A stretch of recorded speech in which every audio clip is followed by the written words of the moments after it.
A gente começa o Prime Time de hoje falando sobre a agenda internacional do presidente Lula.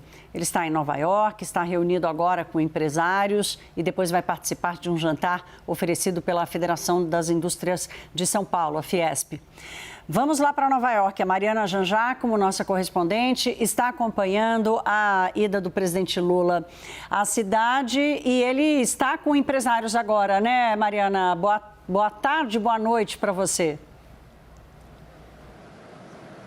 Exatamente, Thaís. Olha, boa tarde, quase boa noite agora, né? 7 horas da noite aqui em Nova York, apesar de ainda estar claro, o presidente Lula chegou há cerca de 1 hora aqui a esse restaurante brasileiro, onde ele se reúne com empresários e autoridades. Participam dessa reunião com o presidente Lula, o chanceler Mauro Vieira, o ministro da Fazenda, Fernando Haddad, também o presidente do Senado, Rodrigo Pacheco. E eu apurei com fontes que são 28 empresários que participam também dessa reunião, empresários brasileiros e americanos. Depois dessa reunião, o presidente participa então desse jantar oferecido pela Fiesp nesse mesmo restaurante brasileiro. A reunião deve acabar em meia hora e aí começa o jantar e esse foi o primeiro compromisso então da agenda de Lula aqui em Nova York. Agora há pouco, o ministro da Fazenda, Fernando Haddad, passou pelo hotel, ele está hospedado no mesmo hotel que o presidente Lula e conversou com jornalistas, falou sobre a emissão de títulos verdes do governo, um dos pilares da agenda econômica, também da agenda de meio ambiente do governo Lula, falou sobre isso, sobre o objetivo de conversar com investidores aqui nos Estados Unidos e divulgar os títulos verdes. Amanhã, Fernando Haddad tem uma agenda paralela à agenda do presidente Lula, justamente para isso, para fazer o lançamento desses títulos verdes aqui na Bolsa de Nova York. E amanhã também a gente recebeu agora, na verdade, a informação da agenda dos compromissos de Lula amanhã. Pela manhã ele tem 2 reuniões bilaterais, uma com o ex-primeiro-ministro britânico Gordon Brown, o último primeiro-ministro trabalhista do Reino Unido, e uma outra reunião também com o presidente da Confederação Suíça, Alain Berset. Essas 2 reuniões acontecem na parte da manhã no hotel onde Lula está hospedado, que é pertinho daqui, é perto de onde acontece essa reunião agora, do restaurante brasileiro onde ele se reúne agora com empresários e autoridades, também muito perto da sede da ONU, onde, claro, Lula faz o discurso da Assembleia na terça-feira pela manhã. Thaís. Mariana, a gente disse agora há pouco que o governo brasileiro está tentando marcar um encontro, convidou Volodymyr Zelensky para um encontro. E lembramos aqui da última vez que eles tentaram fazer isso acontecer, não rolou. E agora? Não sabemos, Thaís. Olha, o que o senador Jacques Wagner disse para nós, jornalistas, hoje cedo, é que o governo brasileiro ofereceu 2 opções de datas para esse encontro entre Lula e Volodymyr Zelensky. Seriam ou amanhã ou na terça-feira. Agora já saiu a agenda do presidente Lula para amanhã e essa reunião não está na agenda. Então a gente fica na expectativa para saber se esse encontro pode acontecer na terça-feira ou não. São 2 blocos ali que o presidente Lula tem reservados na agenda para essas reuniões bilaterais. Amanhã de manhã e na terça-feira à tarde, depois do discurso. Isso porque amanhã, depois das bilaterais já anunciadas com o Gordon Brown e com o presidente da Confederação Suíça, Lula participa de uma outra reunião para trabalhar no discurso da Assembleia Geral da ONU. E aí ele só volta a se reunir com chefes de Estado na terça-feira à tarde e é aí que pode acontecer a reunião com Zelensky, mas a gente ainda não tem essa confirmação. Lembrando que, como você bem disse, Thaís, Lula falou, deu falas polêmicas sobre essa questão de Vladimir Putin, falou que Putin não seria preso caso fosse ao Brasil em novembro do ano que vem, na reunião do G20, apesar dos mandados de prisão do Tribunal Penal Internacional. Essa fala repercutiu muito no mundo todo. Depois ele mudou um pouco o tom, disse que isso cabe à justiça e não ao governo dele. Então, por essas falas de Lula, claro, já havia a expectativa do encontro dos dois, desde maio, quando isso não aconteceu no Japão, já havia essa expectativa e agora a gente quer saber, exatamente se esse encontro vai acontecer depois dessas falas e como será o tom dessa conversa, se de fato o encontro acontecer. Thaís. Obrigada, Mariana. Boa cobertura para você. E qualquer coisa você nos chama e entra ao vivo com a gente. É prioridade acompanhar a agenda do presidente Lula. Até já. Vamos trocar o telão e trazer Lorival Santana para cá. Clarissa Oliveira já está aqui do meu lado. Boa noite, dupla, bem-vindos. Lorival, vou começar com você. A gente vem tratando das falas de Lula, essa em especial sobre a prisão de Putin. Logo em seguida, o ministro da Justiça, Flávio Dino, diz que a diplomacia brasileira faria uma revisão da participação do Brasil, da adesão do Brasil ao Estatuto de Roma, que criou o Tribunal Penal Internacional. Como é que você acha que Zelensky, do ponto de vista político, deveria agir? Ou, por exemplo, se Lula não tivesse falado sobre Putin, a chance desse encontro acontecer seria maior? Boa noite, meu caro. Boa noite. Bom, o Zelensky, ele não é um político, né? Ele era um humorista, tinha um programa de televisão e caiu meio que de paraquedas, se elegeu presidente em 2018 e ele não tem o mesmo tipo de comportamento dos políticos tradicionais. Ele vai muito pelo coração dele e também pelas prioridades dele, né, como presidente de um país invadido por uma potência nuclear. Então, vai depender muito da agenda, como aconteceu em maio. Ele acabou não se reunindo com Lula porque ele tinha outras prioridades no G7, né, naquela cúpula, ele estava ali amarrando o apoio dos países mais ricos, as democracias mais ricas, à Ucrânia nesse esforço. Então, não foi possível encontrar com o presidente Lula. Bom, são 2h08 da madrugada de segunda-feira em Kiev, como os ucranianos dizem, e eu não tive condições de apurar se ele vai dar um sinal positivo ou não ao presidente Lula. Amanhã provavelmente saberemos. Se a reunião acontecer, o Zelensky deverá explicar ao presidente Lula que o Tribunal Penal Internacional emitiu uma ordem de prisão contra o Vladimir Putin, porque o Vladimir Putin, isso está provado, ele ordenou uma sistemática deportação forçada de crianças ucranianas para a Rússia, para serem russificadas, para passarem a apoiar a Rússia, ser uma espécie de lavagem cerebral. Elas ficam em campos de educação, assim chamados, ou de reeducação.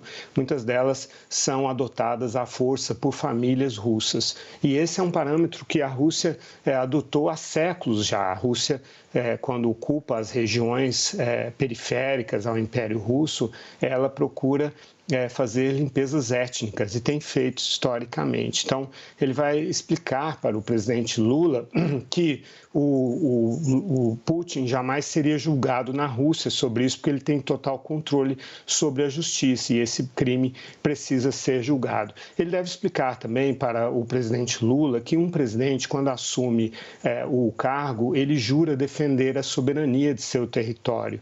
Não seria diferente com o próprio presidente Lula se o Brasil fosse invadido.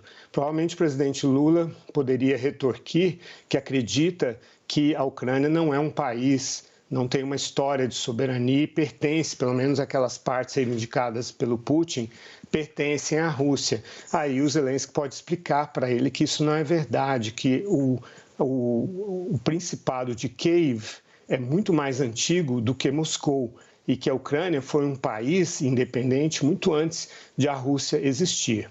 O presidente Lula também poderá retorquir que a OTAN é uma ameaça à Rússia e que é preciso levar em conta as preocupações da Rússia com segurança. Aí o presidente Zelensky pode explicar que a Ucrânia não estava prestes a entrar na OTAN, que o presidente Putin ordenou a invasão da Ucrânia em 2014 porque a Ucrânia queria entrar na União Europeia e que a questão da OTAN estava fora de cogitação e passou a ser discutida exatamente porque o Putin invadiu a Ucrânia e que ele, Zelensky, fez de tudo para evitar essa invasão, inclusive não armando a população, não cavando trincheiras, não tomando as medidas que um comandante em chefe tomaria num país prestes a ser invadido. E assim também o presidente Biden e outros líderes europeus se reuniram pessoalmente com o Putin naquele ano de 2021 e 2021 para tentar dissuadi-lo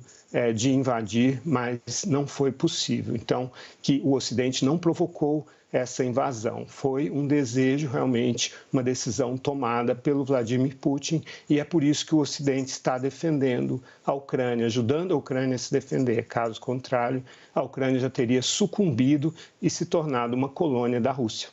Ô, Lorival, você vai ter que me dar uma resposta muito, muito rápida. Só para eu entender, com toda a tua experiência, eu queria ouvir um pouco o teu guessing, assim. Você acha que essa reunião acontece? Bem, é difícil prever realmente. No histórico que a gente tem, houve só uma conversa pelo telefone em março. O Celso Amorim visitou Moscou no início de abril, mas estava se recusando a visitar a Ucrânia e foi forçado por membros do governo, incluindo o Jacques Wagner, o senador, a visitar, e fez isso um mês depois de visitar Moscou, visitou então Kiev. E em maio não houve a reunião, aparentemente, porque, como eu disse, o presidente Zelensky tinha outras prioridades. Então dependerá da agenda em Nova York, se o Zelensky terá tempo ou não para conversar. Não é uma prioridade para o Zelensky. Vamos acompanhar, então, meu caro. Clarice, agora olhando do ponto de vista político, né? Esse convite que Lula faz é um pouco na tentativa que a gente vem explorando aqui há tanto tempo, do Lula permanecer num equilíbrio entre como ele trata aqueles com que ele se identifica e o resto, né? Especialmente os países do Ocidente. Politicamente, olhando para a agenda doméstica e para a percepção sobre o governo dele, qual você acha que vai ser a opção dele neste posicionamento agora em Nova York? Boa noite, Thaís. Boa noite, Lorival. Boa noite a todo mundo que está aqui com a gente. Bom, a primeira coisa, né, Thaís, que fica muito, muito evidente ali na estratégia que está sendo traçada pelo governo Lula é que existe ali um plano de contenção de danos para tentar consertar o estrago que foi feito com declarações anteriores feitas pelo presidente Lula relacionadas à Ucrânia e também ao cenário internacional como um todo. Esse exemplo aí das falas do presidente a respeito do Tribunal Penal Internacional, que o Lorival mencionou para a gente agora há pouco, estão aí no foco dessa estratégia aí de contenção de danos mesmo. Então, o que a gente ouve muito nos bastidores de aliados do presidente é que a ideia em toda essa viagem dele para os Estados Unidos é evitar improvisos.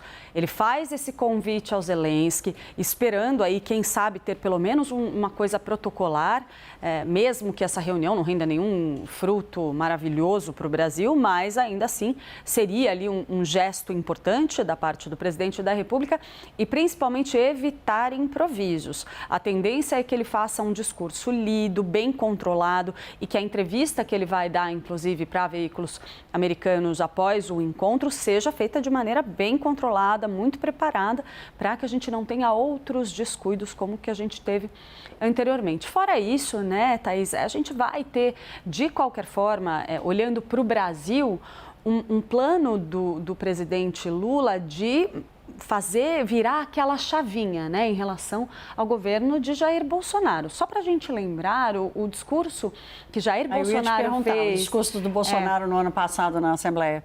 O ano passado, né, Jair Bolsonaro foi para a Assembleia Geral da ONU em plena campanha eleitoral. E ele fez praticamente um discurso para ganhar votos em Nova York, o que não fazia o menor sentido. Ele estava falando muito mais para o Brasil do que para fora. Havia ali muitas referências ao processo das eleições, falou-se também sobre Covid-19, outras coisas ali que o presidente, agronegócio, tudo mais, mas muito focado para a realidade brasileira. E uma coisa que eu acho que é uma curiosidade, que Lula vai querer se aproveitar disso e dar meio troco, é que naquela época Bolsonaro foi para lá dizendo o seguinte, olha, o nosso país estava assolado pela corrupção, eu não me lembro direito dos termos, mas foi alguma coisa nessa linha, de que o Brasil tinha muita corrupção, que o governo dele foi um exemplo de combate à corrupção e que o responsável por isso, uma menção indireta ao presidente Lula, tinha sido condenado na justiça em várias instâncias e ele fala, esse é o Brasil do passado, pois agora o passado voltou, né, Thaís? Então vamos ver como que o passado vai se comportar agora. Muito bem, dupla, eu conto com vocês daqui a pouquinho, o Lorival gostou.